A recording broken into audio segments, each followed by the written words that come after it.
Seventh క్లాస్లో ఉన్నప్పుడు టెంపుల్కి వెళ్ళాను. ప్రభప్రసాదం తీసుకొని వచ్చినప్పుడు ఏం చేసేవాళ్ళనంటే అందరూ లాగానే నేను చేసేటప్పుడు నన్ను ఐడెంటిఫై చేసి, అరే బిడ్డ మీరు గుడి మెట్లు ఎక్కద్దురా నాన్న. షాక్ అయిపోయినా నేను. నాకు ఎంత నొప్పిగా ఉందంటే, ఎంత బాధగా ఉండేనంటే, అరే నేను ఇంట్లో ప్రతిరోజు పూజ చేస్తే కదా, ఏదో కొందరికి మాత్రమే దేవుడే ఉంటే ఆయన ఎట్లా దేవుడిగా ఉంటాడు. నక్సలిజం అనేది నన్ను బాగా ఆకర్షించింది. మీరు సెవెంత్ క్లాస్ ఇదంతా ఆలోచించారు అంటే బుక్స్ ఉన్నారా, నువ్వు చదివితే నీకు అర్థమైంది. సంపూర్ణ రామాయణంలో, పోతులూరి వీరబ్రహ్మేంద్ర రకరకాల బుక్స్ మా నాన్న ఎంకరేజ్ చేస్తున్నాడు తప్ప నాకు ఎక్కడ అసలు తృప్తి అనేది రావట్లేదు. ఎన్కౌంటర్ జరిగింది, ఎన్కౌంటర్లో చనిపోవడం జరిగింది. ఎవరికైనా తల్లిదండ్రులకి ఏమైనా ఉంటుంది, మా పిల్లలు అట్లా వెళ్ళొద్దు, వెరీ సీరియస్గా. నాకు ఇప్పటికీ ఇక్కడ పెయిన్ ఉంటుంది. చాలాసేపు సోయి తప్పి పడిపోయాను. ఆ గోడ మీద ఒక వాక్యం రాసి, యేసు అనే రెడ్ లెటర్లలో రాసి చిన్న ఐఫోన్ ఇచ్చి, నా యుద్ధకు వచ్చు అని నేను ఎంత మాత్రం త్రోసివేయను. చాలా అంటే ఆకర్షించబడి నేను ఆగిపోయాను అక్కడనే. ఎప్పుడు చూసినా విభూతి ఉంటుంది, అంతటా ఒళ్ళంతా రాసుకొని ఉంటుంది ఏంద్రని నా మిత్రులు కూడా అనేవాళ్ళు. అంత ప్రాణంగా ప్రేమించి చదువుతా వచ్చినప్పుడు చాలా విషయాలు నన్ను ఆకర్షించాయి. నాకు అది బాగా ఆకర్షణ ఉంది. ఎస్, ఈ దేవుడు నిజమైన దేవుడు. ఏడుస్తా నా జీవితాన్ని ఆ రోజు నేను ప్రభుకు అప్పగించుకున్నా. నా పాపాలు గడగండి, నా తప్పులు గడగండి అని ఆ రోజు నేను యేసుక్రీస్తు ప్రభుకు నా జీవితాన్ని అప్పగించుకున్నాను. ఆయన విశ్వసనీయత ఎంత గొప్పది అని అంటే, ఎక్కడైతే నేను అవమానపరచబడినా, ఎక్కడైతే నేను బాగా ఏడ్చినా, ఎక్కడైతే నేను బాగా కష్టపడినా, అదే స్థలంలో మళ్ళీ హౌస్ పేరెంట్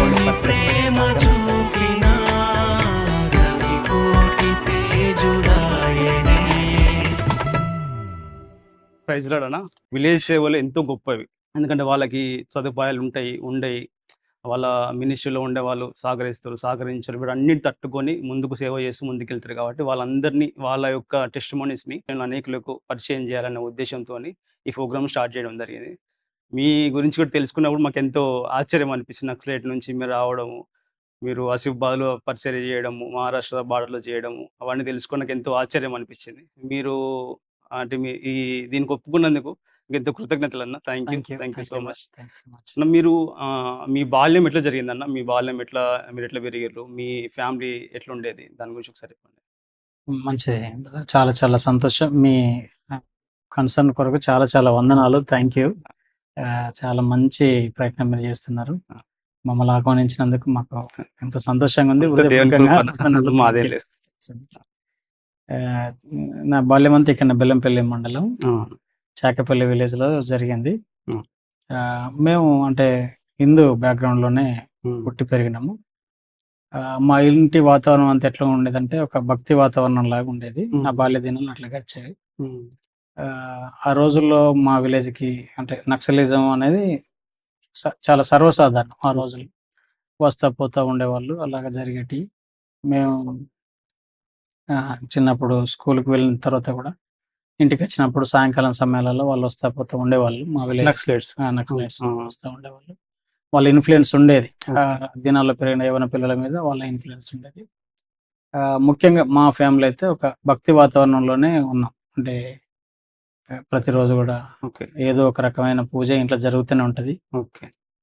సోమవారం రోజు వెలిగిన దీపం ఇంచుమించు మళ్ళా సోమవారం వచ్చేంత వరకు కూడా అది వెలుగుతూనే ఉంటుంది.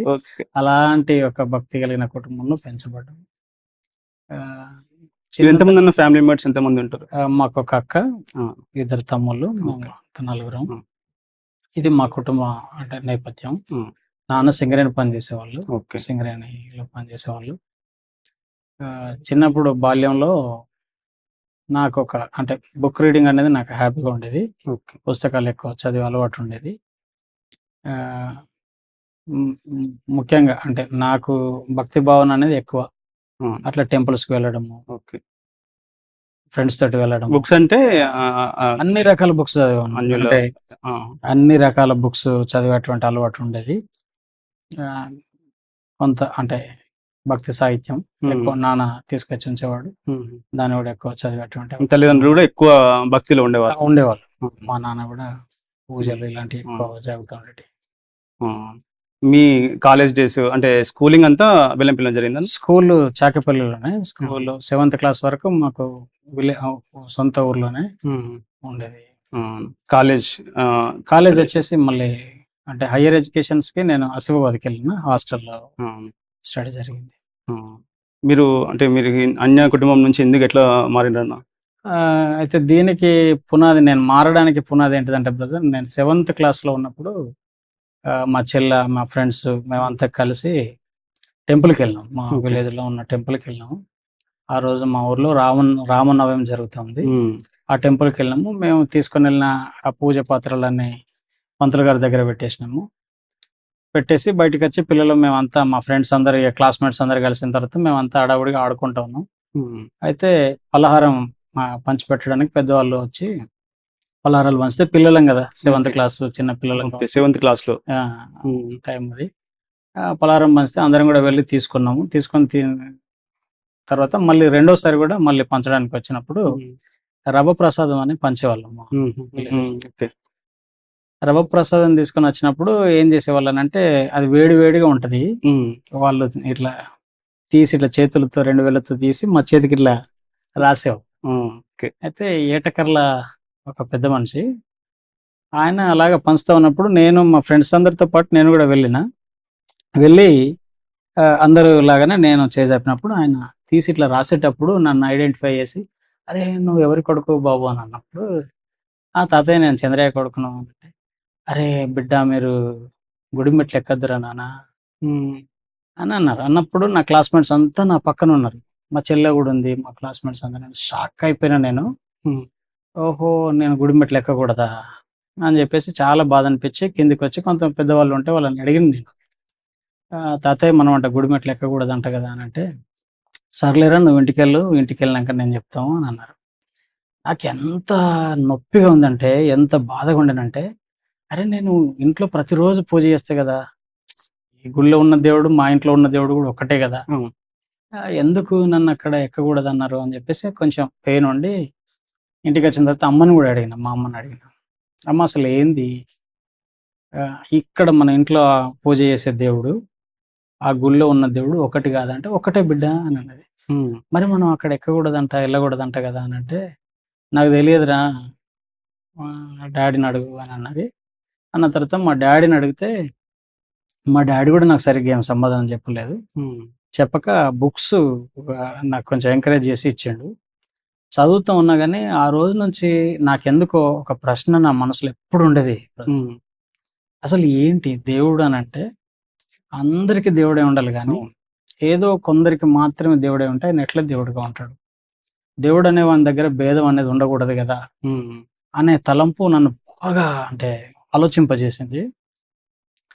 అట్లా ఆలోచించేటప్పుడు నక్సలిజం అనేది నన్ను బాగా ఆకర్షించింది బ్రదర్. ఓకే. ఎందుకు నేను నక్సలిజానికి అంత ఆకర్షితుడినైనంటే ఈ భావన. హ్మ్. అందరిని ఒకేలాగా జూసే పరిస్థితి లేనప్పుడు, ఈ తేడా ఎందుకు? ఈ పరిస్థితి ఎందుకు? అనేది నన్ను బాగా ఆలోచింపజేసింది. మా ఊరికి వాళ్ళు వస్తా పోతా ఉన్నప్పుడు వాళ్ళ ఆలోచనలు మనమంతా ఒకటే, అవును. సమానత్వము, సమన్యాయం అనే మాటలు వాళ్ళు అవును. మాట్లాడేవాళ్ళు, వాళ్ళంటాం. పాటలలో హ్మ్. పాడేవాళ్ళు. అవును. అది నన్ను బాగా ఆకర్షించేది. ఓహో! హ్మ్. వీళ్ళలో ఏదో సమానత్వం అంటున్నారు, సమాన భావం మీరు ఈ అంటున్నారని 7th క్లాసు ఆ ఇదంతా చిన్నప్పుడే ఆలోచించారు. అంటే అది కామన్‌గా పల్లెటూర్లలో ఉన్న పిల్లలకు ఆ సాయంకాలం అయినప్పుడు పాటలు పాడుతున్నారంటే అందరం వెళ్లి ఆడ కూర్చుంటాం. పెద్దవాళ్ళతో పాటుగా వెళ్లి కూర్చుండి వినేవాళ్ళం కదా! హ్మ్. అది జరిగేది. మేము అంటే వాళ్ళ మాటలు నన్ను కొంచెం ఇన్‌ఫ్లూయెన్స్ చేసి అంటే నాకు ఈ హ్మ్. నొప్పి ఉంది గదా! అవును. అవును. లోపల నాకు అవును. ఆ గాయం హ్మ్. ఉంది గదా! నన్ను కొంచెం అది ఆలోచింపజేసేది. ఒకవేళ దేవుడు అనేవాడు ఉంటే హ్మ్. అందరిని ఒకేలాగా చూసేవాడు దేవుడే ఉంటాడు గానీ, ఒకరిని ఒకలాగా, ఇంకొకరిని ఒకలాగా చూస్తే ఆయన దేవుడు ఎట్లయితాడనే భావన ఉంది. హ్మ్. అసలు దాని గురించి తెలుసుకోవాలన్నటువంటి ఆలోచన నాకు బాగా ఉండేది. హ్మ్. అట్లా ఉన్నప్పుడు మా నాన్న ఎంకరేజ్ చేసిన విషయం ఏందంటే, "బుక్స్ ఉన్నాయిరా నువ్వు చదివితే నీకు అర్థమైద్ది. నేను చెప్పినా నీకు అర్థం కాదనంటే" నేను చాలా చదివాను. అవును. ఆహ్, అంటే సంపూర్ణ రామాయణంలో ఉన్న 5 ఖండాలు కూడా కంప్లీట్‌గా చదివాను తెలుగు ట్రాన్స్‌లేషను. అవును. నాకెక్కడ కూడా అంత పెద్దగా తృప్తి అనిపియలేదు. హ్మ్. అసలు ఏంది తెలుసుకుందాం అన్న తలంపుతోటి అసలు ఎవరు, ఏంటిది దేవుని గురించి అని. తర్వాత పోతులూరి వీరబ్రహ్మేంద్ర స్వామి రాసిన 'కాలజ్ఞాన తత్వం' అని హుహు. ఆ పుస్తకం గూడా మా నాన్న తీసుకొచ్చిస్తే అది గూడా చదివిన. రకరకాల బుక్స్ మా నాన్న ఎంకరేజ్ చేస్తున్నాడు తప్ప నాకెక్కడ అసలు తృప్తి అనేది రావట్లేదు. ఇది ఇట్లా జరుగుతా ఉంటే ఆహ్, ఒకానొక రోజు ఏం జరిగిందంటే, మా మిత్రులు మాతో పాటుగా కలిసి పెరిగిన వాళ్ళు కొంచెం అంటే మరుగైపోయి కొంతకాలం వాళ్ళు ఉద్యమాలలో ఉండి వస్తా ఉన్నారు. ఆల్ ఆఫ్ సడెన్‌గా మా ఊరికొచ్చిన తర్వాత మా పక్క విలేజ్‌లో ఎన్‌కౌంటర్ జరిగింది. ఓకే. ముగ్గురు గూడా మా ఊరి వాళ్ళు ఎన్‌కౌంటర్‌లో చనిపోవడం జరిగింది. చనిపోయిన తర్వాత మా ఊర్లో ఇంకా కొంచెం యవ్వనస్తులు పిల్లలందరూ గూడా ఇదేంది ఈ భయం అనేదొచ్చేసింది. ఆ భయమొచ్చిన తర్వాత నేను కొంచెం అక్కడికెళ్ళి వింటున్నా, వాళ్ళ సాహిత్యం చదువుతున్నా, వాళ్ళు చెప్పే మాటలు ఆకర్షితుడినయితున్నానన్న సంగతి మా నాన్నగారికి ఎట్లనో తెలిసింది. ఓకే. నక్సలైట్స్‌తోని ఉంటున్నారు అంటే వాళ్ళ సాహిత్యాన్ని ఎక్కువ ఇష్టపడుతున్నాడు వీడు, అక్కడికెళ్తున్నాడు, వాళ్ళ మాటలు వింటున్నాడు, వాళ్ళతోటి కొంచెం సావాసంగా ఉంటున్నాడు. ఎవరికైనా తల్లిదండ్రులకి ఏమని ఉంటది, మా పిల్లలు అట్లా వెళ్ళొద్దు, మా మా అదుపులో మా పిల్లలు ఉండాలి. ఇక వాళ్ళ కలలు వాళ్ళకుంటాయి కదా! అయితే మా డ్యాడీ నన్ను అంటే ఒకరోజు ఆయనతోటి ఎవరో ఈ మాటలు చెప్పినట్టున్నారు. నేను ఇంటి దగ్గరున్నా. ఇంటి దగ్గరున్నప్పుడు సాయంకాలం మా అమ్మ నచ్చి అడిగాడు, "పెద్దోడున్నాడా ఇంట్లో" అనంటే, "ఉన్నాడండి" అని అన్నది. అన్న తర్వాత నా దగ్గరికొచ్చి అంటే కామన్‌గా అంటే సర్వసాధారణ అంటే స్వరమేం పెద్దగా లేదు. "పెద్దోడా ఏంటి సంగతి" అని చెప్పేసి ఆయన అడుగుతా ఉంటే, నేనే "అదేం లేదు నాన్న, నాకట్లేం లేదు. వెళ్తున్నా చూస్తున్నా అంత మట్టుకేనంటే, నీకు తెలీదురా పిచ్చోడా, మిమ్మల్ని కని, పెంచి ఇంత పెద్దగా చేసుకొని మిమ్మల్ని కోల్పోవడానికి కాదు. చూసిండ్రు కదా మొన్ననే ముగ్గురు ఇదైపోయినరు. మేము కన్న తర్వాత ఇలాంటి పరిస్థితి జరుగుతాయంటే అసలు మిమ్మల్ని కని వ్యర్థం కదా! ఇంత పెద్దోళ్ళని చేసి చదివిపిచ్చుకొని ప్రయోజకులను చేసుకోవాలనుకోవడం. ఇదంతా ఎందుకనుకుంటున్నారు" అని చెప్పేసి కొంచెం సీరియస్ అయ్యిండు. సీరియస్ అయ్యి నన్ను కొట్టిండు. ఓకే. కొడితే వెరీ సీరియస్‌గా నాకిప్పటికి ఇక్కడ పెయిన్ ఉంటది. ఈ ఈ ఇరిగినంత పనైంది. ఆ రాత్రి నేను చాలా సేపు సోయి తప్పి పడిపోయినా. పడిపోయిన తర్వాత మా చిన్నాన్న, మా అక్క, మా కుటుంబ సభ్యులందరూ కూడా దగ్గరికొచ్చి కొంచెం ఇట్లా చేతులు, కాళ్ళన్నీ రాసి చాలా సమయానికి నాకు మెలుకువొచ్చింది. ఓకే. మెలుకువొచ్చేటప్పటికి నన్ను కొట్టిన మా నాన్న చేతులలోనే నేనున్నా. నేను లేసేసరికి మా నాన్న ఏడుస్తున్న కన్నీళ్ళు ఇట్లా నా మీద పడుతా ఉన్నాయి. పడుతా ఉంటే ఎక్కెక్కి పడి మాట్లాడుతున్నాడు. "అరే! మీకు అర్థం కాదు ఈ పరిస్థితి. చిన్న పిల్లలు మీరు. మీరట్లా ఎళ్ళొద్దు. ఆ మాటలు వినొద్దు. వాటికి ఆకర్షితులు కావద్దు" అని చెప్పేసి ఆయన అన్నప్పుడు, ఆ రోజు అంటే మా చిన్ననాన్న వీళ్ళందరూ కూడా అన్నారు, "మాట ఇవ్వు డాడీకి, నేను పోనని మాట ఇవ్వు, వెళ్ళనని మాట ఇవ్వు." సరే నేనెళ్ళా డాడీ, నాకేం మిమ్మల్ని బాధపెట్టే పని నేనేం జేయ అని చెప్పి మా నాన్నకి ఆ రోజు నేను మాట ఇచ్చిన. ఇచ్చినాము. కాకపోతే ఇగ కొంత పాటలు అవి ఇవి ఆకర్షణ ఉండేది. మేము గూడా రాసి పెట్టుకునేవాళ్ళం నోట్స్‌లల్ల అక్కడిక్కడ. అవన్నీ చెక్ జేస్తా ఉండేవాడు మా డ్యాడీ. ఏముంది వీని దగ్గర, అసలు ఏముంటది, అసలు ఏం చదువుతున్నాడు వీడని జెప్పి, ఆ రోజుల్లో మా నాన్న వచ్చి చెక్ జేస్తా ఉంటే అక్కడిక్కడ దొరికితే కొన్ని చింపేసేవాడు. నాకు దొరకకుండా కాల్చేసేవాడు. అట్లా చేస్తా ఉండేవాడు. ఇదంతా జరుగుతూ ఉన్నప్పుడు ఆల్ ఆఫ్ సడెన్‌గా ఒకరోజు ఆహ్, మన బెల్లంపల్లి మార్కెట్‌లో ఇండియా మిషన్ చర్చి ఉంటది. ఇప్పుడు పెద్ద చర్చ్ అయింది. అప్పుడు చిన్న చర్చ్ ఉండేది. ఆ గోడ మీద ఒక వాక్యం రాసింది. దేవుని వాక్యం రాసింది. యోహాను సువార్తలో ఉన్నటువంటి మాట. యేసు అనే రెడ్ లెటర్‌లలో రాసి చిన్న హైఫన్ ఇచ్చి, "నా యొద్దకు వచ్చు వానిని నేనెంత మాత్రం త్రోసివేయను" అన్న మాటది. ఆ మాట చదివేటప్పటికి ఈ ఆకలి నాకుంది గదా! ఈ నొప్పి నాకుంది. అసలు దేవుడంటే అందరిని ఒకేలాగా చూసే దేవుడు కావాలి అనే తలంపు ఒకటి ఉంది గదా! అది నాకు ఆ రోజు అక్కడ కనిపించినప్పుడు చాలా అంటే ఆకర్షించబడి నేను ఆగిపోయాను అక్కడనే. అక్కడనే ఆగిపోయి దాన్ని బాగా తదేకంగా చూస్తా ఉన్నా. నా నోటితో చదువుతున్నా. కానీ ఎవరో నా కొరకు చదివినట్లుగా, మాట్లాడినట్టుగా నాకు ఈ స్వరం వినొస్తుంది. నా యొద్దకు వచ్చేవాడిని నేను ఎంత మాత్రం త్రోసివేయనంటే అబ్బా! నేను లిటరల్‌గా ఆ రోజు ఏమనుకున్నానంటే, నాకు అంటే రఫ్ నేచర్ గదా! అరే! ఈ దేవుడు ఎవడో గాని చాలా మంచి దేవుడిలాగా ఉన్నాడు. అంటే దేవుని మీద నా భావన మీరు అర్థం చేసుకోండి. ఆ రోజు వరకు ఉన్న నొప్పి అంటే దేవుడు అంటేనే నాకసలు ప్రేమ లేదు. ఎందుకంటే దూషించేవాడు, ద్వేషించేవాడిని నేను దేవుడు అని పూజించిన గదా! ప్రాణం కంటే ఎక్కువ ప్రేమించి పూజించిన గదా! నన్ను అనేవాళ్ళు, "ఏరా మీ ఇంట్లో ఎవరికైనా దేవుడొస్తదారా? ఎప్పుడు చూసినా విభూతి ఉంటది. అంతటా ఒళ్ళంతా రాసుకొని ఉంటావు ఏందిరా" అని నా మిత్రులు కూడా అనేవాళ్ళు. అంత ప్రాణంగా ప్రేమించిన గనక నన్ను దూషించి, ద్వేషించి దూరం పెట్టిన తర్వాత ఆ భావన నాకు అట్లా వీడెవడో కానీ నిజమైన దేవుడిలాగా ఉన్నాడు, అందరినీ రమ్మంటున్నాడు అన్న తలంపు ఒకటి వచ్చి కొంతకాలానికి ఒక మిత్రుడు రాయలింగ్ అని ఆయన నాకు కొంచెం చర్చికి వెళ్తాడు అన్న సంగతి తెలిసి ఆయన అడిగినారే బైబిల్ చదవాలని ఉందిరా, నాకు కొంచెం సాయం ఇస్తావారా అని అడిగితే అన్న ధారాళంగా ఇస్తాను, నువ్వు అడుగుడు గొప్ప సంగతి అని చెప్పి తీసుకొచ్చినాక ఇచ్చాడు. మీకు ఎవ్వరు చెప్పలేదు దేవుని గురించి, మీకు ఏం దేవుని గురించి తెలియదు, జస్ట్ చూసి వాక్యాన్ని చూసిన తర్వాత నాకు అంటే కరెక్ట్ గా ఆ మాట నా కొరకే మాట్లాడినట్టుగా ఉంది, నా కొరకే రాసినట్టుగా ఉంది. నాకు అది అంటే నాకున్న ఆకలి అది, నాకున్న ఆకలి అది కరెక్ట్ గా అట్లా మాట్లాడిన తర్వాత నేను బైబిల్ అడిగితే వాడు తీసుకొచ్చి ఇచ్చిన బైబిల్ అట్ట జరిగింది ఇట్ట జరిగింది 7th పేజ్ నుంచి స్టార్ట్ అయింది. అక్కడ ఏముంది, నాకు మ్యాథ్స్ అంటే భయం. ఓకే, కరెక్ట్ గా మ్యాథమెటిక్స్ స్టార్ట్ అవుతుంది అక్కడ ఆ పేజ్ లో. పైనుండి ఇంత ఎత్తుండాలి, ఇన్ని మూరల పొడవు, ఇదంతా రేఖాగణితం స్టార్ట్ అయింది ఇక్కడ. నాకు అసలు మ్యాథ్స్ అంటేనే నాకు నచ్చది, మళ్ళీ ఈ బైబిల్ చదివితే కూడా మ్యాథ్స్ ఉన్నది ఏంద్రా అనుకుంటున్నాను. నాకేం అర్థం కాలేదు, అర్థం కాక ఇది మ్యాథమెటిక్స్ లాగా ఉన్నది అన్న తలంపుతోటి ఉంటే ఆ తర్వాత ఆ బ్రదర్ని కలిసినప్పుడు ఆ పేజ్ చదువుతుంటే నాకు ఎక్స్ప్లెయిన్ చేసిండు, అరే ఏంద్ర నాకు ఇదేం అర్థమైతే లేదు, ఇందులో కూడా మ్యాథ్స్ లాగా ఉందంటే ఆయన అన్నాడు, అరే అట్లా కాదు, దీని అర్థం అది కాదు, దీనికంటే ముందు అంటే ముందు చాప్టర్ ఉంటుంది, మనుషులంతా చెడిపోయారు, పాపం చేసినారు, తప్పుల తడక జీవితం జీవిస్తున్నారు.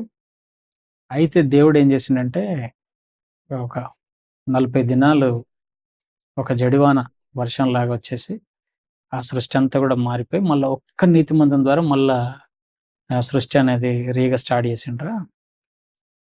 ఇది ఆ స్టోరీ అని చెప్పేసి నాకు నోవాహు స్టోరీని అర్థమయ్యేలాగా చెప్పినప్పుడు, ఓహో దీంట్లో ఇంత సంగతి ఉందా, నాకు అర్థం కాలేదు అన్నప్పుడు ఆయన కొంచెం హెల్ప్ చేసిండు.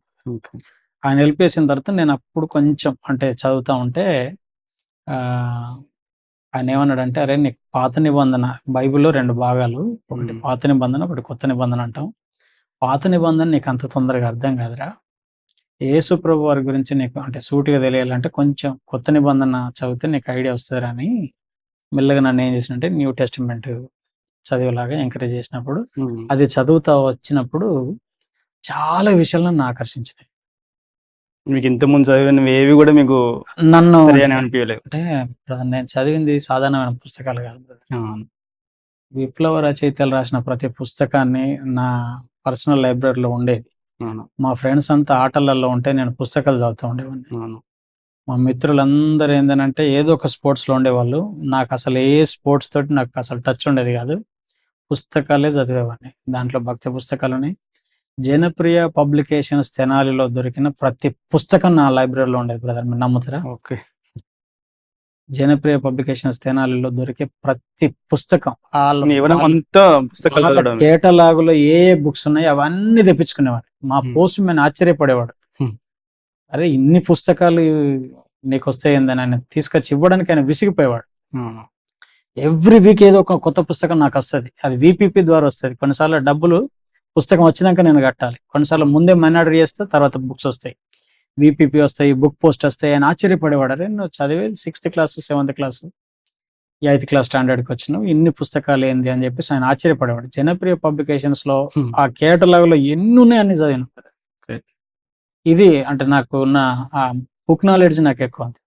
దాన్ని బట్టి న్యూ టెస్టిమెంట్ నేను చదవడం స్టార్ట్ చేసిన తర్వాత నాకు ఎంత తృప్తిగా ఉందంటే దాంట్లో చాలా విషయాలు నన్ను ఆకర్షించినాయి. ఇప్పుడు కొన్నిసార్లు చిన్నపిల్లలు మన దగ్గరికి వస్తే జనరల్గా మేము చిన్నగా ఉన్నప్పుడు మా తమ్ముళ్ళు మా ఫ్రెండ్స్ మేమంతా కలిసి ఉన్నప్పుడు మా తమ్ముళ్ళు వస్తే మేము ఏమంటాం అంటే, అరే పెద్దోళ్ళు మాట్లాడేటప్పుడు మీరు చిన్నోళ్ళు మీకేం పనిరా అంటాం. ఇది జనరల్ టర్మినాలజీ మన కల్చర్లో.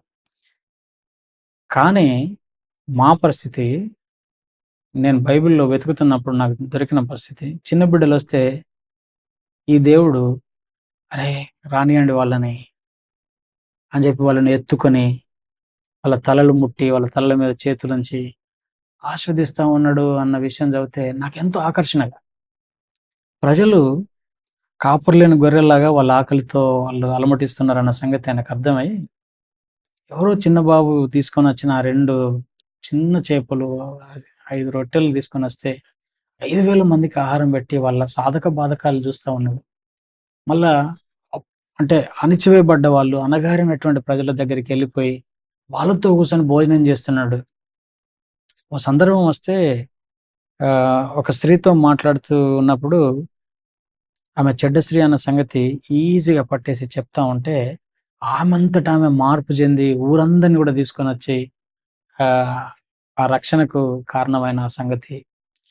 ఒక పేద విధవరాలు, ఆమె ఒకడే ఆధారంగా ఉన్న ఒక కొడుకు ఉంటాడు.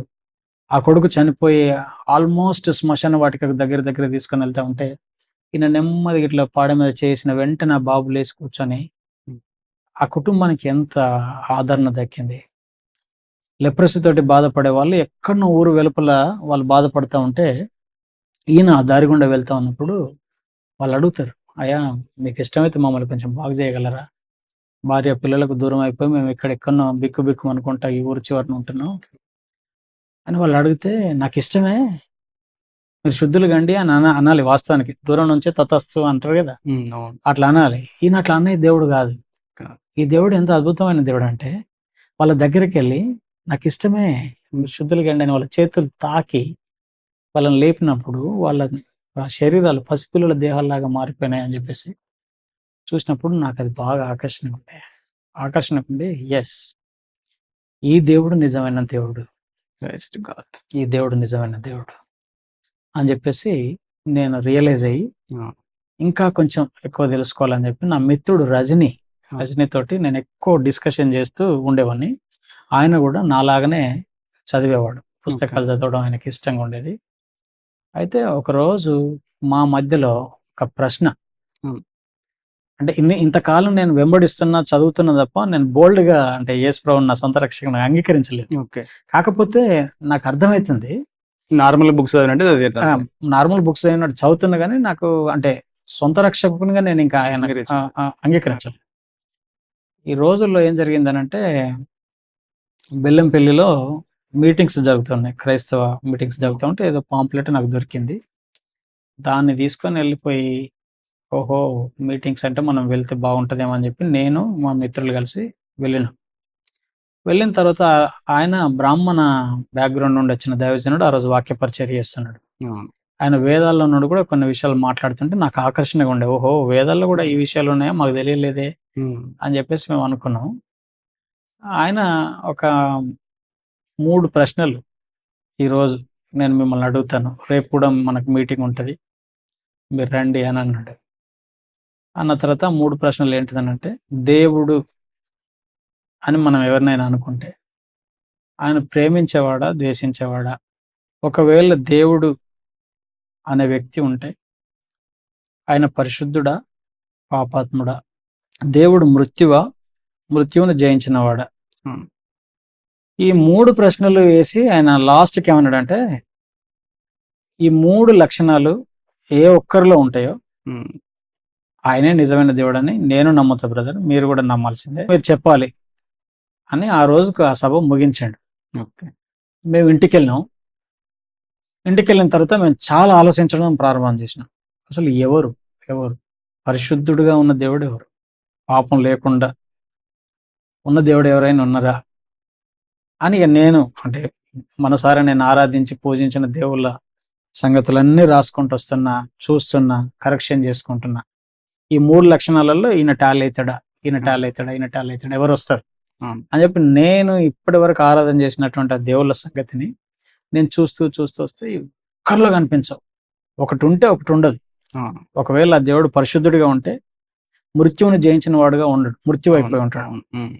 లేదు ఒకవేళ ఆ దేవుడు పరిశుద్ధుడిగా ఉంటే ఇంకో క్యారెక్టర్ ఉండదు. ఎవరు అని చెప్పేసి బాగా ఆలోచించుకుంటూ ఉన్నప్పుడు నేను ఆరాధించే దేవుళ్ళు లేక దేవతలలో ఒక్కరంటే ఒకరు నాకు కనిపించలేదు. మరి ఎవరైనా ఉంటారు, యేసు ప్రభువులో మరి 3 లక్షణాలు ఉన్నాయంటారా నిజంగా, అది ఎంతవరకు వాస్తవం చూద్దాం అని చెప్పేసి 2వ రోజు కూడా మేము వెళ్ళాం. అప్పటి వరకు మీరు ఇంకా దేవుణ్ణి అంగీకరించలేదు, నమ్మలేదు. 2వ రోజు వెళ్ళిన తర్వాత ఆ 3 లక్షణాలను ఇదే బైబిల్లో నుండి ఆయన చూపించాడు. యేసు ప్రభు పరిశుద్ధుడా పాపాత్ముడా అన్న మొదటి ప్రశ్నకు మేమందరం అక్కడ ఉన్నటువంటి ప్రజలందరం ఇచ్చిన ఆన్సర్ ఏంటంటే పరిశుద్ధుడండి అని అన్నారు. దేవుడు అంటే పరిశుద్ధుడే అయి ఉండాలండి, పాపాత్ముడు దేవుడు ఎట్లయితాడు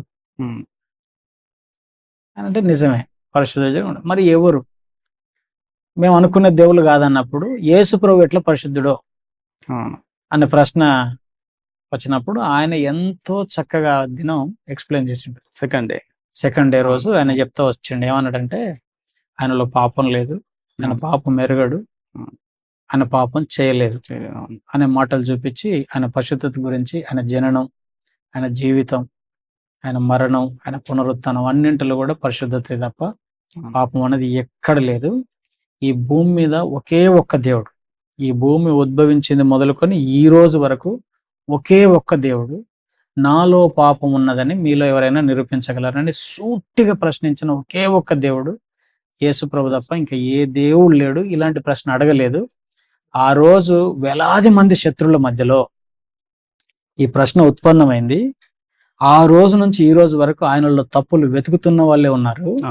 నేను కూడా తప్పులు వెతికిన వాళ్ళలో ఒకరిని, కానీ ఆయనలో ఏ తప్పు దొరకలేదు. ఆయన పరిశుద్ధమైన దేవుడు కనుక నేను అంగీకరించాను. నాకున్న అలవాటు ఏంటంటే మీటింగ్కి వెళ్తే, ఏదైనా ప్రార్థన స్థలానికి వెళ్ళినా, ఏ స్థలానికి వెళ్ళినా ఫ్రంట్ లైన్ లో ఉంటాను నేను. అంటే ఫస్ట్ 2 లేక 3 లైన్లలో నేను కంపల్సరీ ఉంటా. అది ఎంత పెద్ద మీటింగ్ అయినా కానీ, అక్కడ ఎంత పెద్ద రష్ గానైనా ఉండని, ఆసక్తి నాకున్న ఆసక్తిని బట్టో ఏమో తెలియదు, నేను అక్కడికి వెళ్ళిపోతా. అది ఆటోమేటిక్ అక్కడికి వెళ్ళిపోతాను. అక్కడ ఉంటది ప్లేస్, అట్లా సెటిల్ అవుతా. అయితే మీకు తెలుసుకోవాలని తప్పడం కాబట్టి నాకు అది బాగా ఆశ ఉండేది. ఆశను బట్టి నేను అక్కడికి వెళ్తే ఆయన అడుగుతా ఉంటే మేమందరం చెప్తున్నాం, దేవుడు అంటే పరిశుద్ధుడిగా ఉండాలండి. ఎందుకంటే ఇక్కడ నొప్పి ఉంది కదా లోపల, పరిశుద్ధుడిగా ఉండాలండి అని అంటే, ఆ పరిశుద్ధత ఈ భూమి ఉద్భవించింది మొదలుకొని ఈ రోజు వరకు ఈ యేసు ప్రభు తప్ప ఇంకెవరు లేరు. దాని మీద చాలా మంది రీసెర్చ్ కూడా జరిగింది. చాలా మంది దాని మీద ఎన్నో పుస్తకాలు కూడా రాశారు. అంటే యేసు ప్రభులో తప్పులు వెతకడానికి ప్రయత్నం చేసిన చాలా మంది పిహెచ్డి స్కాలర్స్ కూడా వాళ్ళు నిజాలు ఒప్పుకున్నారు. నిజాలు ఒప్పుకొని లేదండి ఆయన పరిశుద్ధుడు అనేది తేల్చేసారన్న సంగతి ఆ వేళ ఆయన ఎంతో చక్కగా మాకు ఆ రోజు ఎక్స్ప్లెయిన్ చేసిన తర్వాత ఇంకా రెండో ప్రశ్న అట్లనే అడిగిండు, మరి దేవుడు మృత్యువును జయించేవాడు అని అంటే, లేదు మృత్యువు ఎట్లయితాడు, చచ్చిపోయినోడు దేవుడు ఎట్లయితాడు? చచ్చిపోతే అసలు మన హీరో చచ్చిపోతే అది సినిమా చూడం మనం.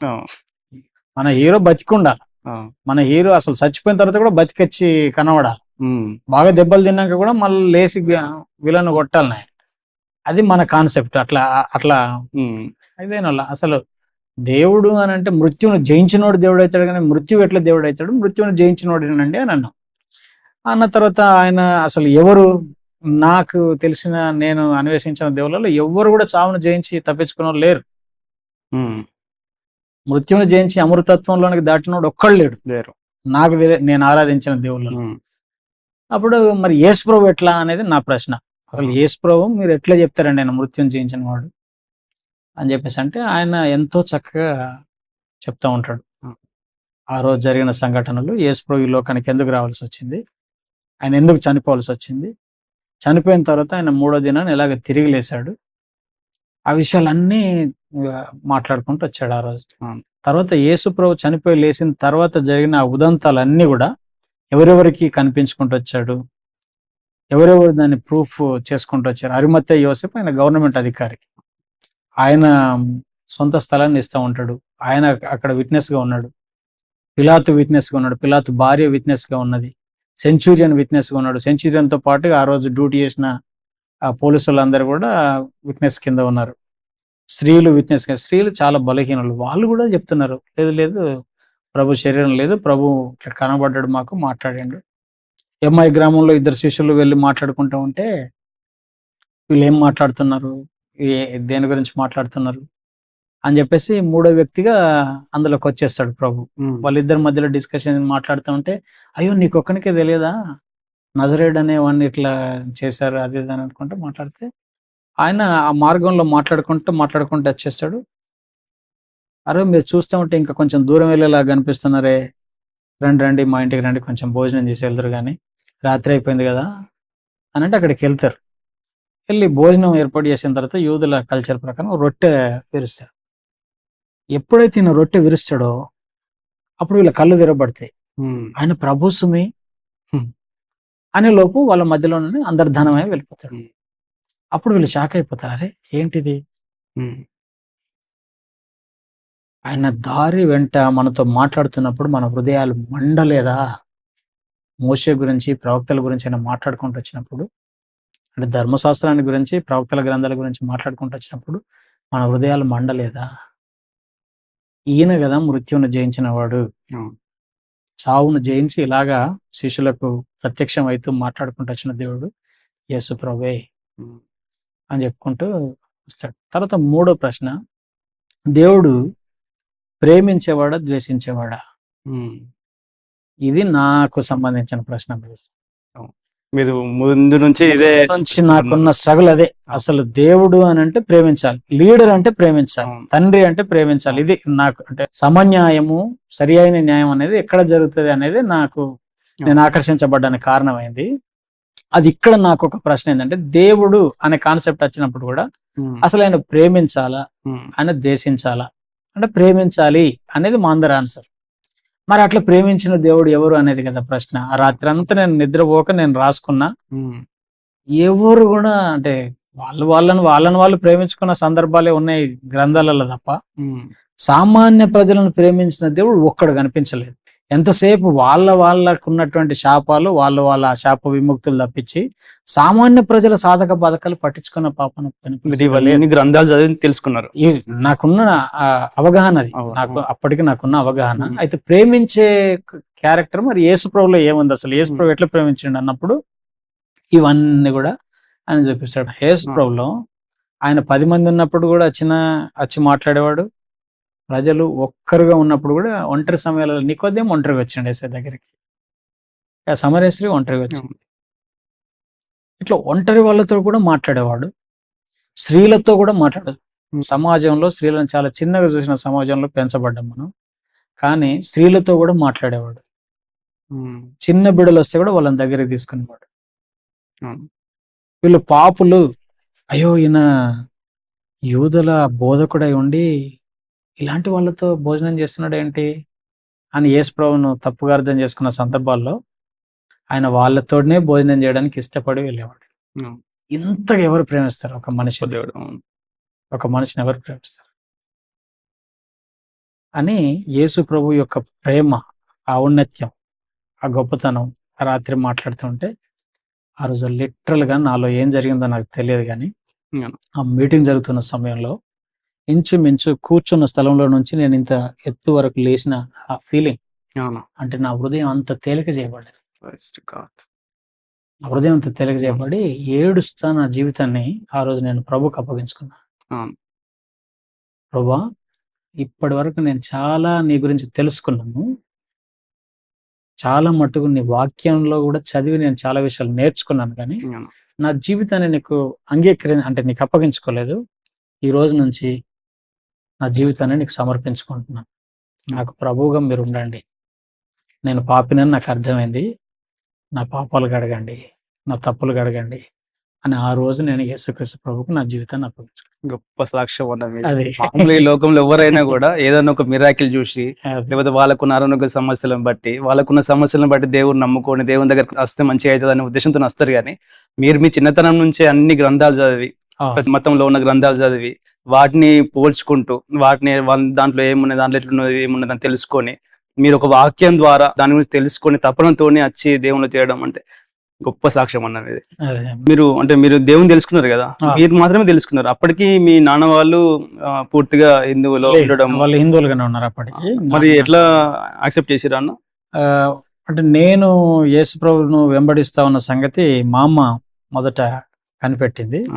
అమ్మ కనిపెట్టి, నువ్వు పెద్దోడా, నువ్వేంటి పూజ చేయట్లేదు, ఏందో అలా కనిపిస్తా ఉన్నావు, ఆ నల్ల పుస్తకం ఒకటి బాగా చదువుతున్నావు అని చెప్పేసి మా అమ్మ నన్ను ఇట్లా అనేది. అంటే నేను మా అమ్మను కాసేపు కూర్చోబెట్టుకొని మా అమ్మతో చెప్పినమ్మా, నా పరిస్థితి ఇది, మిమ్మల్ని అడిగినా మీరు నాకు చెప్పలేదు, నాన్నని అడగమన్నారు, నాన్నని కూడా అడిగినా, నాకెందుకో ఈ పుస్తకంలో నేను వెతికే దేవుడు, నిజమైన దేవుడు ఈ పుస్తకంలో ఉన్న దేవుడే అమ్మా అని అంటే, అది ఎట్లరా అని అన్నది. అప్పటికి మా నాన్న మిత్రుడు లక్ష్మణ్ అంకుల్ అని, ఆయన ఏబ్రోన్ చర్చ్‌కి వెళ్ళేవాడు. ఓకే. ఆయన ఆయన మా నాన్న ప్రాణ స్నేహితులు. హ్మ్. ఆయనేం చేసిండంటే, "చంద్రయ్య పెద్దోడు చదివే పుస్తకం", నన్ను పెద్దోడు అనేవాళ్ళు. మా ఊర్లో అందరూ కూడా పెద్దోడు, పెద్దోడు అంటారు. ఆ! పెద్దోడు చదివే పుస్తకం చాలా మంచి పుస్తకం. మీరు కూడా చదవండి అని చెప్పేసి మా నాన్నకి ఆయన ఒక బైబిల్ తీసుకొచ్చి గిఫ్ట్ ఇచ్చిండు ఆయన. ఆ!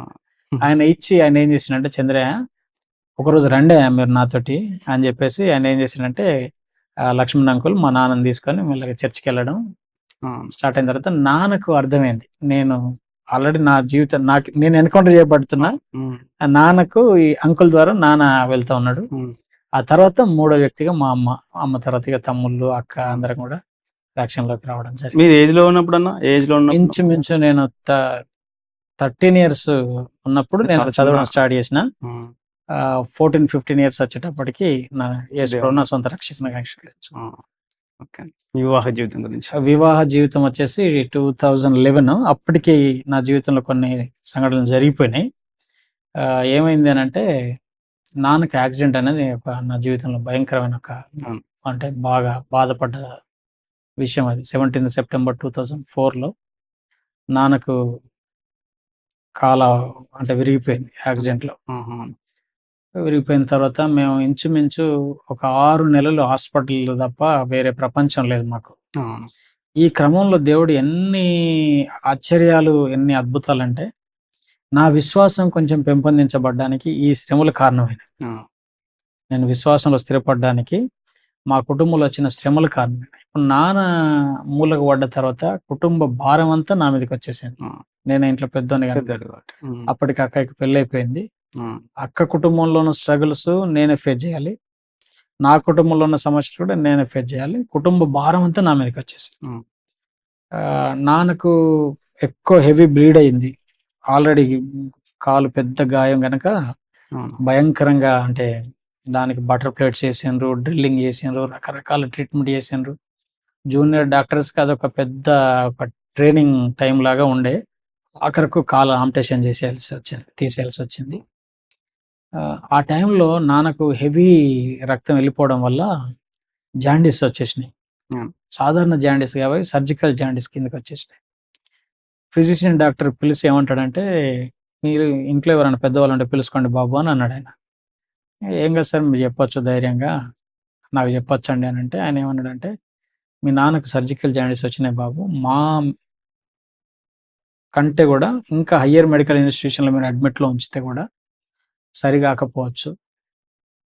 హ్మ్. Your father is near to death" అని ఆయన ఒక షాకింగ్ న్యూస్ చెప్పాడు. ఆ విషయం మా అక్కతోటి పంచుకున్నా నేను. అక్క భయంకరంగా ఏడవడం స్టార్ట్ చేసింది హాస్పిటల్ కాంపౌండ్‌లో. నేను సైలెంట్‌గా ఉండక్క, నువ్వు గాని ఏడుస్తూ పెద్ద స్వరం నాన్నకినొస్తే ఆయన ఇంకింత దిగులు పడిపోతాడు. ఈ టైంలో మనం ధైర్యం చెప్పాలి. ప్రార్థన చేద్దాం. మనం ఆరాధించే యేసయ్య అద్భుతాలు చేసే దేవుడు గదా! మనకు డాడీ కావాలని అడుగుదాం. నువ్వు ఏడిస్తే డాడీ దగ్గరికి తీసుకొనెళ్ళా. నువ్వు మగ్గితే డాడీ దగ్గరికి తీసుకొనెళ్తానంటే నేను ఏడవరానన్నది తుడుచుకున్నది. తుడుచుకున్న తర్వాత నాన్న తల దగ్గర కాళ్ళ దగ్గర నేను నిలబడి ప్రార్థన చేశాను. ప్రభు మాకు మా డాడీ కావాలి. అవును. సర్జికల్ జాండీస్ హెవీగా ఉన్నాయని ఫిజిషియన్ డాక్టర్ అంటున్నాడు. మీ కృప కావాలి ప్రభు అని మేము ప్రార్థన చేసినప్పుడు అద్భుతంగా మా నాన్న బ్రతికిండు. Praise to God. అద్భుతంగా బ్రతికిండు. మూడో రోజు ఆయన మళ్ళీ టెస్ట్‌లకు వెళ్ళి టెస్ట్‌లని వచ్చిన తర్వాత రిపోర్ట్స్ వచ్చిన తర్వాత డాక్టర్ నన్ను ఆయన ఛాంబర్‌కి పిలిపిస్తాడు. అవును. పిలిపిచ్చి "మీ డాడీ రిపోర్ట్స్ వచ్చినాయి బాబు. ఇది చాలా అంటే ఒక అద్భుతమే. మిరకిల్ జరిగింది. ఈ అసలు మేమిచ్చే ట్రీట్మెంట్‌కే ఇంత మార్పు ఉంటదనైతే నేను అనుకోను. చాలా పెద్ద మార్పు జరిగింది. సర్జికల్ జాండీస్ తగ్గిపోయినాయి" ఆ! అని చెప్పి ఏమన్నాడంటే, "అంత ప్రమాదం ఏమి లేదు" అన్నమాట చెప్తే నేను ఆయన చంబర్లోనే హల్లెలూయా అనన్నా. ఆ! "మీరు క్రిస్టియన్సా బాబు" అన్నాడు. "అవును సార్ మేము క్రిస్టియన్స్" అంటే, "ప్రార్థన చేసినావు డాడీ కొరకు" ఆ! అనంటే, "చేసినాం సార్ మాకు డాడీ కదా కావాలి. మా హ్మ్. పరిస్థితులు చిన్నయి." అంటే, "అవును బాబు మీ దేవుడు మిమ్మల్ని మీ డాడీని బ్రతికిచ్చిండు" అని అన్నాడు. అట్లా నా విశ్వాసం ఎక్కువ పెంపొందించబడ్డది. ఆ! నాన్నకచ్చిన శ్రమలు. అవును. హ్మ్. ఆ టైంలో అమ్మ గూడా పాపం ఆమె హాస్పిటల్‌లో ఉండి తినక ఆమె గూడా సోయి తప్పి పడిపోతది ఒకరోజు. అవును.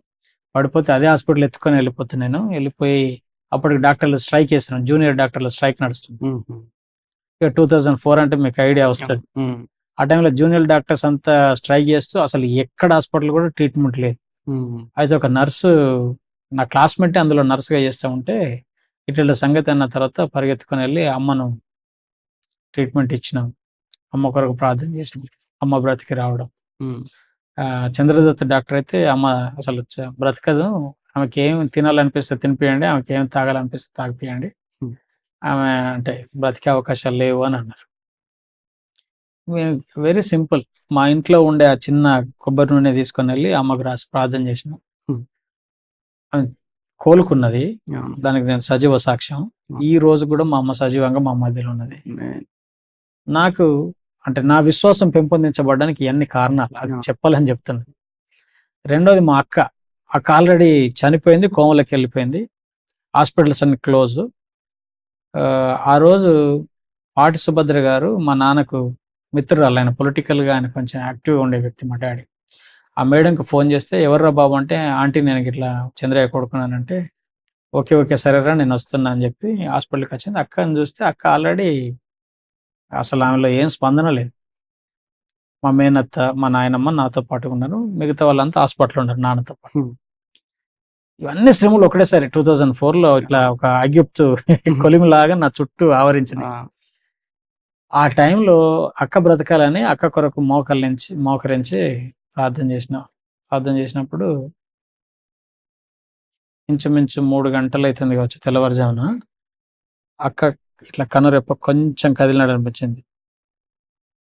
దగ్గరికి వెళ్ళి చూసి మా మేనత్తతో చెప్తున్నా, అక్కని దేవుడు బ్రతికిస్తున్నాడు చూడు అని అంటే, అది ఏడుస్తా, లేదురయ్యా అని అంటది. లేదు బ్రతికిస్తున్నాడు చూడు. ఆ చెప్పిన కాసేపటికి అక్క కళ్ళు తెరిచింది.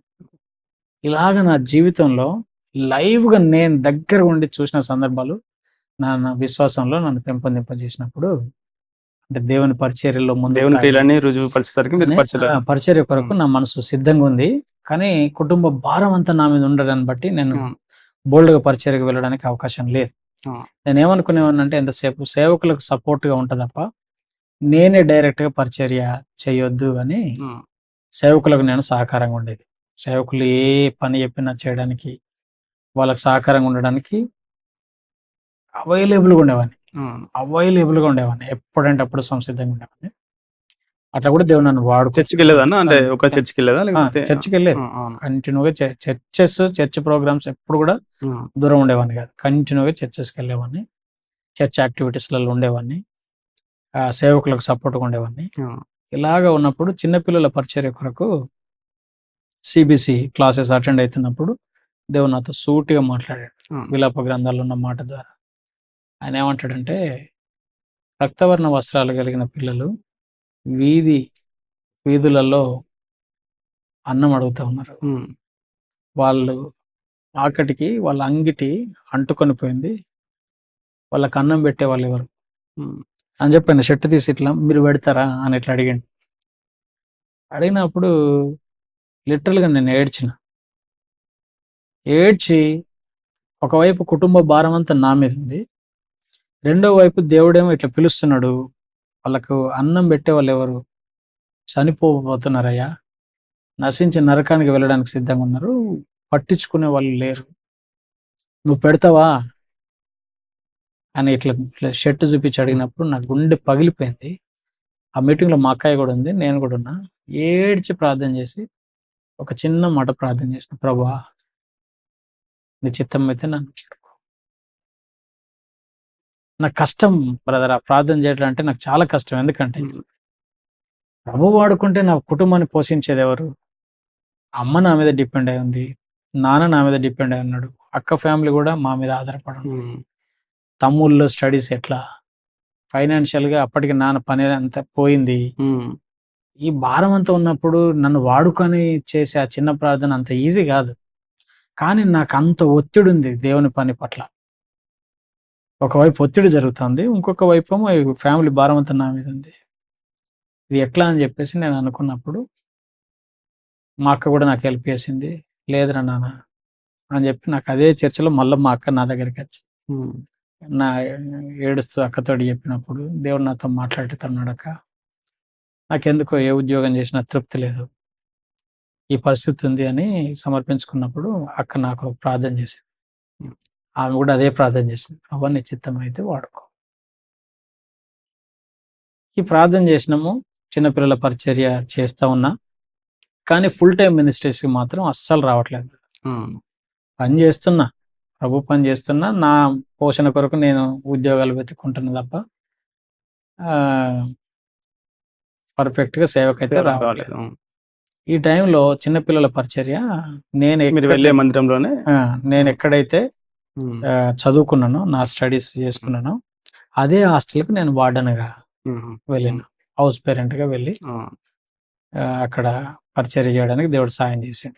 అగాపే ఆర్గనైజేషన్ ద్వారా అక్కడ చిన్నపిల్లల మధ్యలో, అంటే నేను ఏ హాస్టల్లో అయితే చదువుకున్నాను 8th 9th 10th ఏ హాస్టల్లో అయితే నేను చేసినో అదే హాస్టల్లో నేను హౌస్ పేరెంట్గా ఉండే భాగ్యం దక్కింది. అక్కడ నేను చాలా అవమానపరచబడి పెరిగిన, చాలా కష్టపడి పెరిగిన, ఆ స్థలానికి నేను మళ్ళీ వెళ్తానని నేను అనుకోలేదు. కానీ దేవుని మహాకృప, దేవుని కృప, ఆయన విశ్వసనీయత ఎంత గొప్పది అని అంటే, ఎక్కడైతే నేను అవమానపరచబడ్డానో, ఎక్కడైతే నేను బాగా ఏడ్చినో, ఎక్కడైతే నేను బాగా కష్టపడ్డానో అదే స్థలంలో మళ్ళీ హౌస్ పేరెంట్గా ఉండి పరిచర్య చేసే భాగ్యం నాకు దక్కింది. నాలాగా నొప్పి బాధ అనుభవించిన పిల్లలకు సేవ చేసే భాగ్యం దక్కింది. దాని తర్వాత కొంతకాలానికి యాదగిరిగుట్ట దగ్గర రాజాపేట మండలంలో అక్కడికి నేను వెళ్ళి అక్కడ కూడా చిన్నపిల్లల పరిచర్య, చర్చ్ పరిచర్యలో కొంతకాలం వాడబడ్డాను. కానీ నా కుటుంబ పోషణ ఇదంతా కూడా కష్టంగా ఉన్నది, పరిచర్య జరగట్లేదని కొంతకాలానికి ఆ పనికి వదిలిపెట్టేసుకొని బయటకు వచ్చి వేరే పనులు కూడా చూస్తాం. అంటే ఈ ఫైనాన్షియల్ సంబంధమైన పనులు, మైక్రో ఫైనాన్స్లలో అప్పుడు చిన్న చిన్నగా జాబ్స్ దొరికేవి. ఇక నాకున్న ఆ పరిస్థితులకు ఆ జాబే సూటబుల్ అనుకుని దానికి వెళ్ళిపోయినా.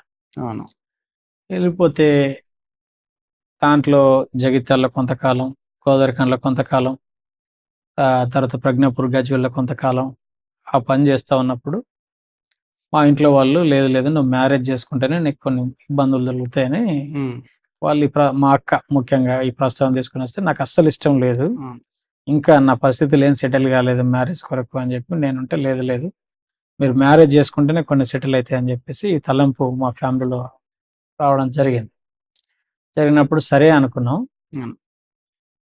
సరే అనుకున్న తర్వాత ఒక పాస్టర్, తిమోతి పాస్టర్ అని, ఆ పాస్టరు నన్ను కొంచెం గైడ్ చేసాడు, లేదు మీరు మ్యారేజ్ చేసుకుంటేనే మంచిది అని చెప్పేసి ఆయన కొంచెం గైడ్ చేసి ఈ అమ్మాయిని పరిచయం చేశాడు, భారతిని పరిచయం చేశాడు.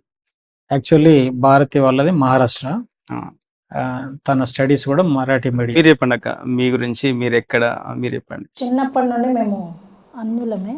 నాన్న చాలా విగ్రహారాధికుడు, చాలా దేవుళ్ళను పూజించేవాడు.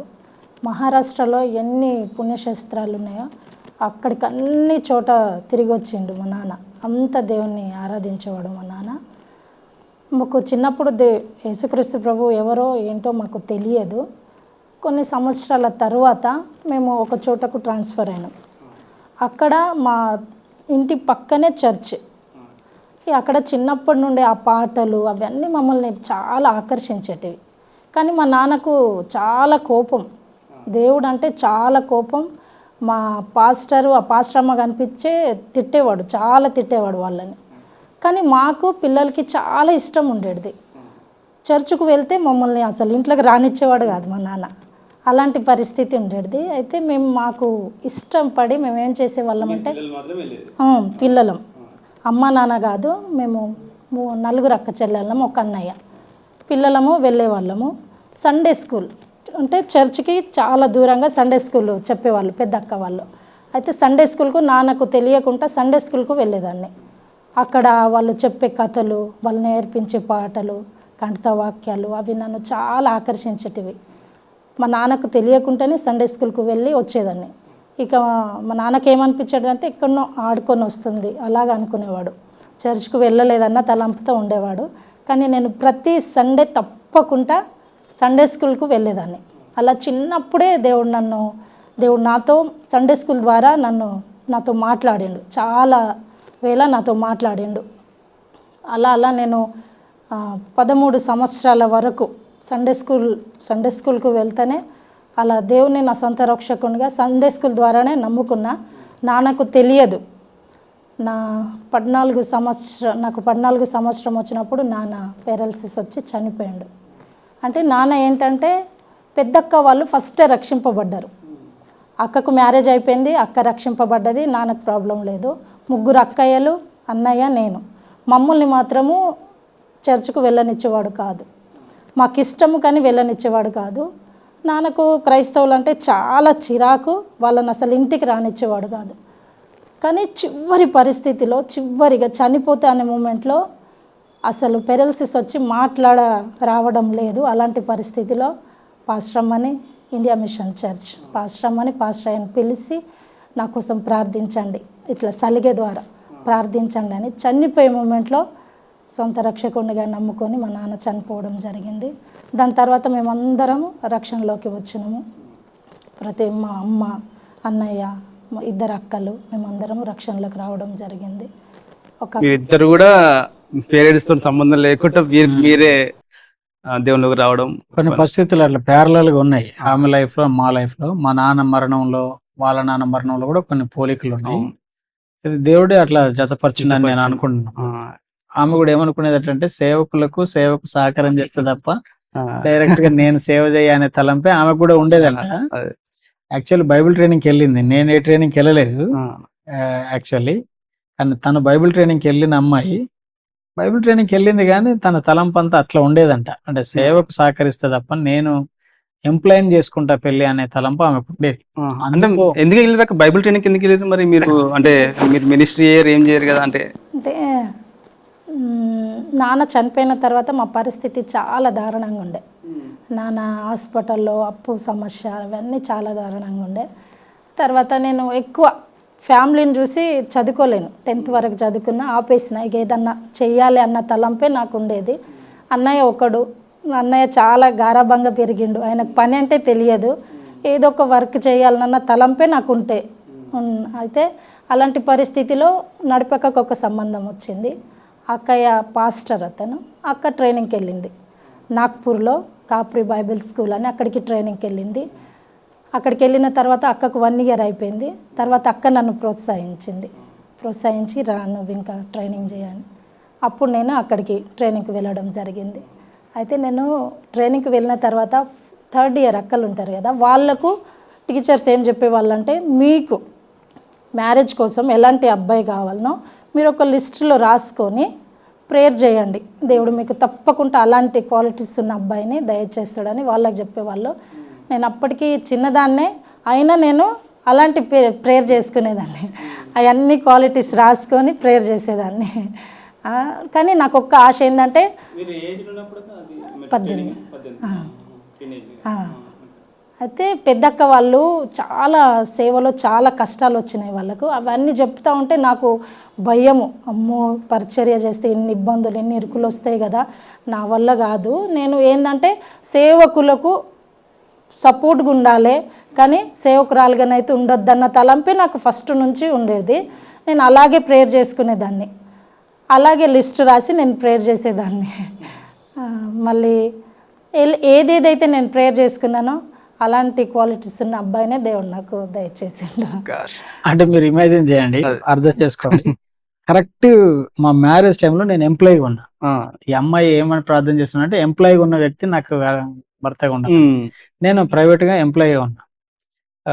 అంటే అసిస్టెంట్ బ్రాంచ్ మేనేజర్గా చేస్తున్నా. దేవుని దయతో అప్పుడే నాకు ప్రమోషన్, అప్పుడే అసిస్టెంట్ బ్రాంచ్ మేనేజర్గా చేస్తున్నాను. అవి ఆ టైంలో అంటే ఎంప్లాయీగా ఉన్నానని చెప్పి తను ఒప్పుకున్నది, మా సంబంధం జరుగుతుంది.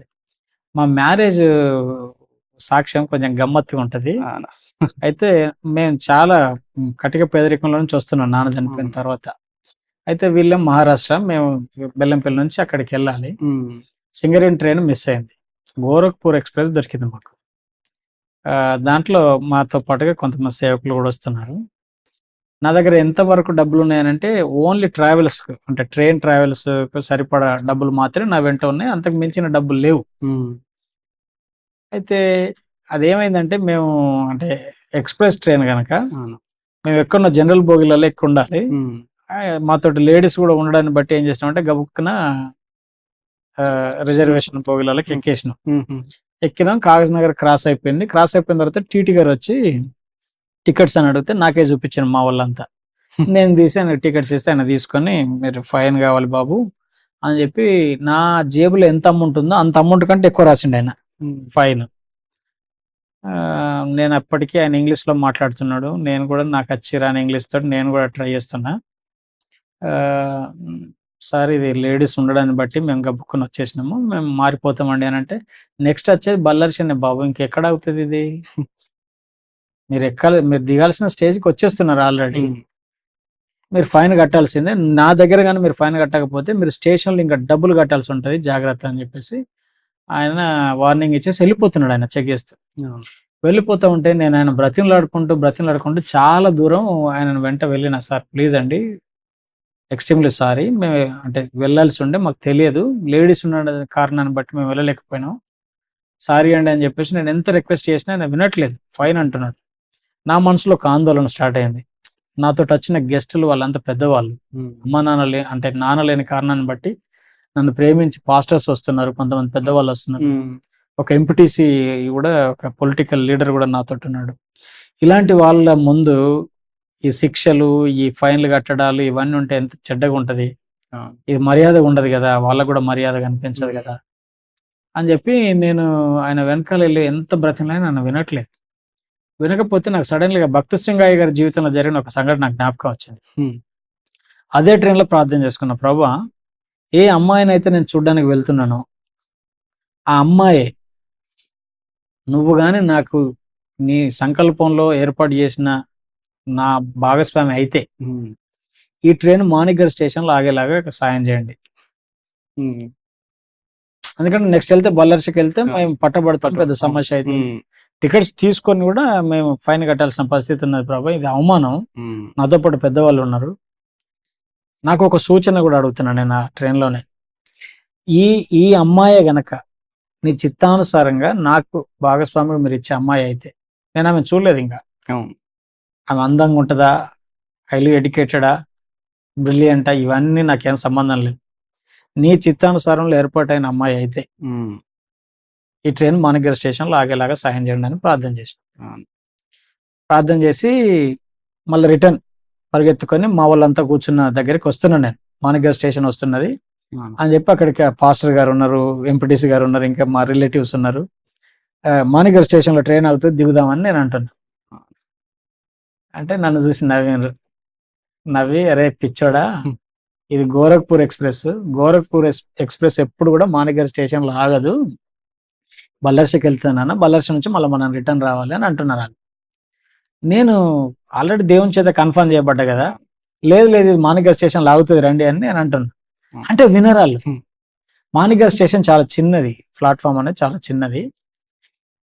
ఆ చిన్న ప్లాట్‌ఫార్మ్‌లో అక్కడ మేము దిగడానికి అంటే మనుషులు దిగడానికి ఉన్న చిన్న మెట్లు హ్మ్. ఉన్నాయి. కరెక్ట్ ఆ ప్లేస్‌కొచ్చేసరికి స్పీడ్‌గా ఉన్న వెహికల్, హెవీ స్పీడ్‌లో ఉన్న ట్రైను ఆల్ ఆఫ్ సడెన్‌గా బ్రేకేసింది. ఆ బ్రేకేసిన స్థలంలో కరెక్ట్‌గా మేము దిగడానికి అవకాశం ఉన్న కాడ బ్రేకేసింది. ఇదే త్రోవ దీనిలో నడవండి అన్నా నేను. ఆ!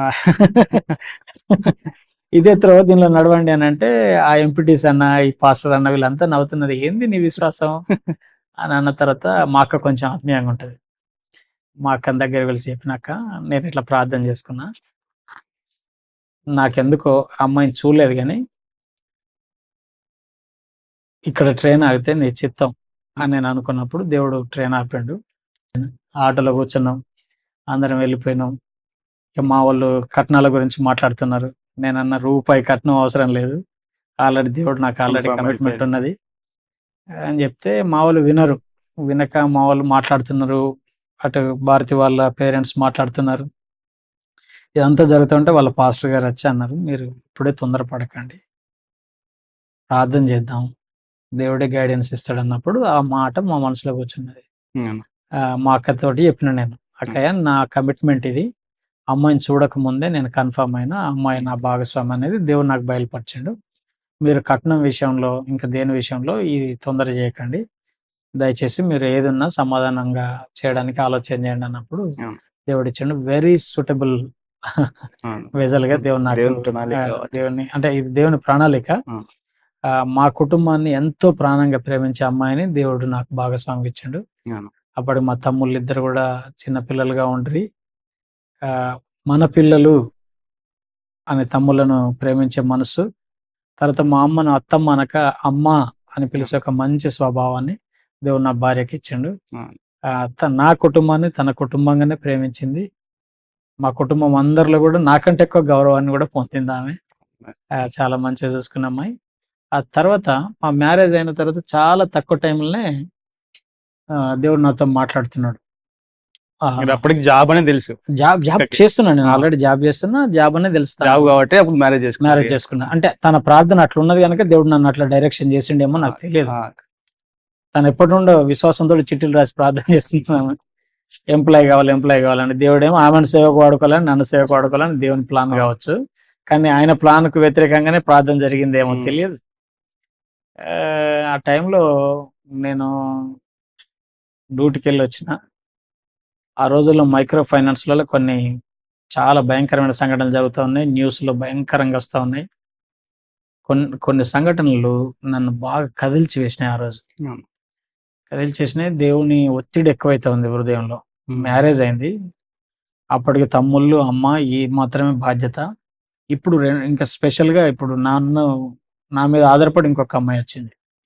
ఇంత ఒత్తిడి ఉన్న టైంలో ఉన్న పలంగా ఆ రోజు ఆర్ఓ సార్ కూడా వచ్చినాడు, రీజనల్ ఆఫీసర్ కూడా వచ్చినాడు. ఉన్న పలంగా రిజైన్ లెటర్ రాసేసిన, టేబుల్ మీద కొంచెం ఇచ్చిన. రాజేష్ నీకన్నా పిచ్చా వెర్రా, నీకు ప్రమోషన్ వచ్చింది, రేపు బిఎంఐ అవకాశం ఉన్నది, సాలరీ ఇంక్రీజ్ అవుతున్నది, ఇప్పుడు మైక్రో ఫైనాన్స్ సంస్థలన్నీ కష్టాలలో ఉన్నాయి. ఇప్పుడు కానీ నువ్వు ఉంటే దీన్ని మనం ఇంకా మాడిఫై చేసుకున్నప్పుడు నీకు మంచి అవకాశాలు ఉంటాయి. నువ్వు దీన్ని ఎందుకు ఇట్లా చేస్తున్నావు? నేనైతే ఎక్సెప్ట్ చేయప్ప, కావాలంటే 2 రోజులు ఆగి మళ్ళీ నాకు నిర్ణయం చెప్పు. రాసి ఇచ్చిండ్రు కానీ నేను దీన్ని అస్సలు అంగీకరించని ఆయన అంటున్నాడు.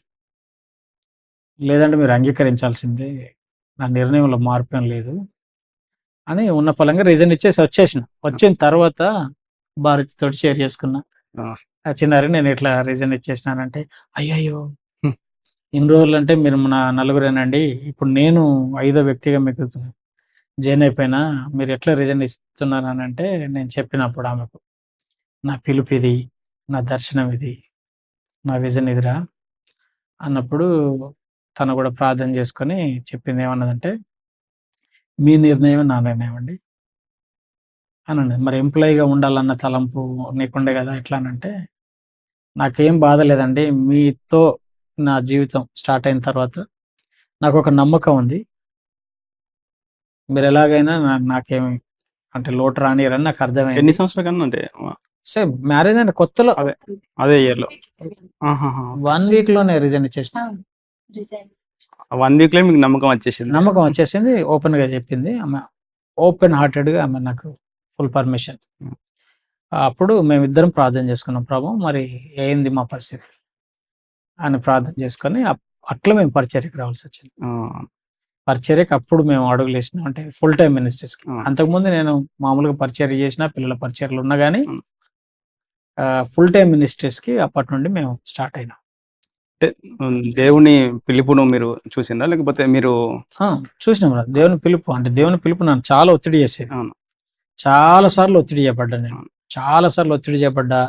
చాలా ఉద్యోగాల నుంచి వెనక్కి రాబడ్డా, చాలా పనుల్లో నేను ఓటమి పాలైపోయి రిటర్న్ రావడం జరిగింది. అంటే ఏదో చాతగాక నేను సేవకు రాలేదు, ఏ పని చేయడం చాతగాక రాలేదు. అన్ని పనులు చేసి ముగించి దేవుని పిలుపు అందుకొని ఎన్నో అవకాశాలు నా కళ్ళ ముందున్నప్పుడు వదిలిపెట్టుకొని దేవుని దగ్గరికి.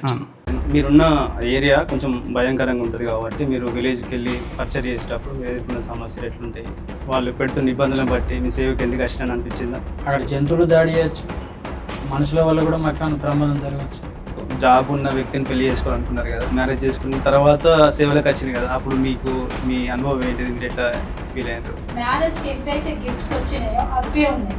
చిన్నపిల్లలను ఇప్పటికి బలిచ్చే ఆచారం గోండు ట్రైబ్ మధ్యలో జరుగుతుంది, ఇప్పటికి ఉంది. దేవుని పిలుపున్న వాళ్ళే దేవుని సేవలకు రావాలని అంటారు కదా, మరి అది ఎట్లా మీరన్నది ఎవరైనా మిషనరీ వాళ్ళని చూసుకొని లేకపోతే మనకంటే పెద్దవాళ్ళని చూసి మాదిరి చూసుకొని రావాలన్నారు కదా. అది అగ్ని అని తెలుసు, అది కాలుతుందని తెలుసు. దాంట్లో నుంచి బయటకు వచ్చిన వ్యక్తి ఇంకోటి కాలడానికి వెళ్తున్నాడంటే దాంట్లో నుంచి లాగాల్సిన బాధ్యత ఎవరికి ఉంది?